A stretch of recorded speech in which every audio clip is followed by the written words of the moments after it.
Onions and garlic add such a flavor to food. Too bad they can give you a bad breath. But these foods aren't the only causes of bad breath.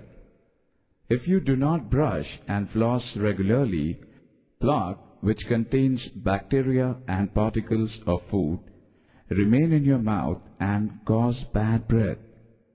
Many of these bacteria can also live on your tongue further back in your mouth, so make sure you brush your tongue as well as your teeth. People who wear dentures that are not cleaned properly also harbor odor caused by food and bacteria. Cigarettes, cigars, pipes, and chewing tobacco can be major bad breath offenders.